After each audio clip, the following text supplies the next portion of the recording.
প্রিয় ছাত্রছাত্রীরা, আজকে আমি তোমাদের কেভির মাধ্যমে ক্লাস 6-এর পরিবেশ ও বিজ্ঞানের যে সমস্ত প্রশ্নগুলো আছে 2025 সালের রায়মার্টিন প্রশ্নবিচিত্রাতে পেজ নম্বর 201 স্কুল নম্বর 9 এই 9 নম্বর স্কুলে সমস্ত প্রশ্নের উত্তর আলোচনা করবো আজকে এই ভিডিওর মাধ্যমে প্রথম পর্যায়ের মূল্যায়নের জন্য। এবং এর আগে যে স্কুলগুলো ছিল সেগুলোর প্রশ্ন উত্তর আমরা আলোচনা করে দিয়েছি, প্লেলিস্ট থেকে তোমরা সেগুলো পেয়ে যাবে। অবশ্যই সেই প্রশ্ন উত্তরগুলো তোমরা সেখান থেকে দেখে নেবে। আর আজকে আমরা যে পেজটা আলোচনা করবো এর পিডিএফ এবং এর আগের স্কুলগুলোর সমস্ত স্কুলের পিডিএফ তোমরা আমাদের টেলিগ্রাম চ্যানেল থেকে পরবর্তীতে পেয়ে যাবে আস্তে আস্তে। তো আমাদের ডিসক্রিপশনে লিঙ্ক দেওয়া হচ্ছে টেলিগ্রাম চ্যানেলে, সেখান থেকে তোমরা যুক্ত হয়ে যেতে পারবে টেলিগ্রাম চ্যানেলে। তাহলে এই পিডিএফ তোমরা সেখান থেকে পরবর্তীতে পেয়ে যাবে, তোমাদের সুবিধা হবে পড়ার জন্য। 9 দাগের যে প্রশ্ন 9 নম্বর স্কুলে 1 দাগের প্রশ্ন বলা হয়েছে যে সঠিক উত্তরটি নির্বাচন করো। প্রথম যে প্রশ্ন সেটা বলা হয়েছে যে ল্যাক্টোব্যাসিলাস হলো এক ধরনের, এটা হবে কি ব্যাকটেরিয়া, অপশান সি। এরপরে আছে চাল ফুটে ভাত হওয়া, চাল ফুটে ভাত হওয়া এটা কি? চাল ফুটে ভাত হওয়া এটা কি? এটা হলো একটি এখানে হবে যে একমুখী ঘটনা, তাহলে অপশান এ। এরপরে প্রশ্ন দেখা যাচ্ছে ম্যালাথিয়ন একটি কীটনাশক, অপশান বি। এরপরের প্রশ্ন পিঁপড়ে মিথজীবী প্রাণী হলো, পিঁপড়ের মিথজীবী প্রাণী হলো কি? জাপ পোকা, অপশান সি। এরপরে কোনটি ভৌত পরিবর্তন? তাহলে সেটা হবে বরফ গলে যাওয়া, এটা ভৌত পরিবর্তন, কারণ বরফ গলে যখন জল হবে তারপর কিন্তু জলকে ঠান্ডা করলে আবার বরফে পরিণত হবে, সেজন্য এটা ভৌত পরিবর্তন। এরপরে প্রশ্ন দেখো যেটা বলা হয়েছে যে বালি ও লোহা চুরের মিশ্রণ থেকে লোহা চুরকে আলাদা করা যায়, এটা হবে চুম্বকের সাহায্যে, অপশান সি।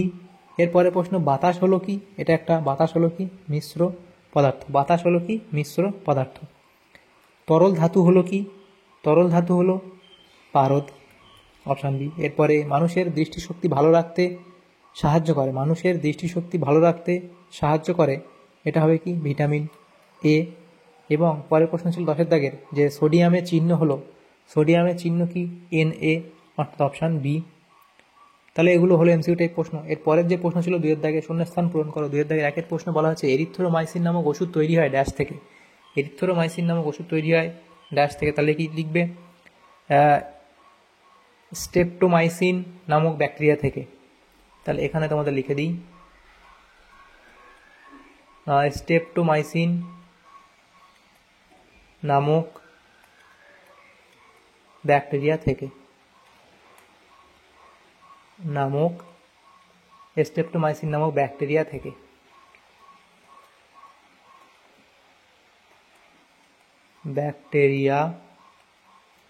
এরপর 2 দাগের প্রশ্ন বলা আছে হিরে অধাতু হলেও তাপের, এটা হবে হিরে অধাতু হলেও তাপের সুপরিবাহী, হিরে অধাতু হলেও তাপের সুপরিবাহী। এরপরে 3 দাগে বলা আছে বাম স্তম্ভের সঙ্গে ডান স্তম্ভ মেলাও, এদিকে বাম স্তম্ভ এদিকে ডান স্তম্ভ দেওয়া হয়েছে। প্রথম প্রশ্ন জল, সেটা তোমাদের মিলবে কি? H2O C এর সাথে মিলবে। এরপরে মিথেন CH4 D এর সাথে মিলবে। এরপরে আছে অ্যামোনিয়া NH3 B এর সাথে মিলবে। এরপরে কুইনাইন, এটা হবে কি? ম্যালেরিয়ার ওষুধ, এর সাথে মিলবে। তো খুব সোজা বাম স্তম্ভ ডান স্তম্ভ এটা ভেবে মিলিয়ে নেবে। এরপর 4 দাগের 5 দাগের প্রশ্নগুলো আলোচনা আমরা করব, তো সেটা দেখো। আচ্ছা, 4 দাগের প্রথম প্রশ্ন কি? কাঠ পালিশ করার জন্য রজন কোন উদ্ভিদ থেকে পাওয়া যায়? তাহলে কি হবে? পাইন উদ্ভিদ থেকে পাওয়া যায়।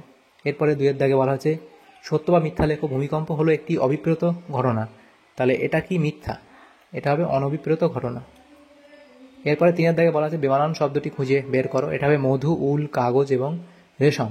এখান থেকে তোমাদের কাগজটা আলাদা হয়ে যাবে, মধু, উল, কাগজ, রেশম, তাহলে কাগজটা এখানে আলাদা হবে।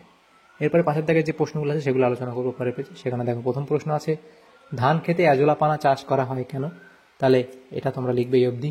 এরপরে 2 দাগের প্রশ্নে বলা হয়েছে একটি রাসায়নিক সার ও একটি রাসায়নিক কীটনাশকের নাম লেখো।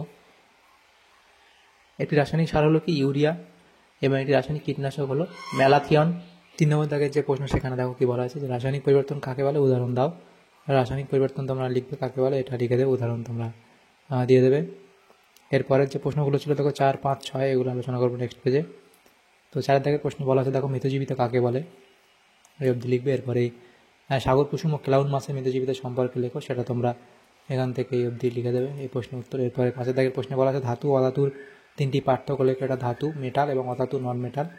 ভৌত অবস্থার দৃঢ়তা, তাপ ও তড়িতের পরিবাহিতা, ঔজ্জ্বল্য, গলনাঙ্ক, স্ফুটনাঙ্ক, প্রসারণশীলতা, আঘাত উৎপন্ন শব্দ, অক্সাইড গঠন এবং তড়িৎ ধর্ম, এতগুলো পার্থক্য দেওয়া আছে। যে কোনো 3টে পার্থক্য তোমরা এখান থেকে লিখে দেবে, তাহলে এই প্রশ্ন উত্তর তোমাদের হয়ে যাবে।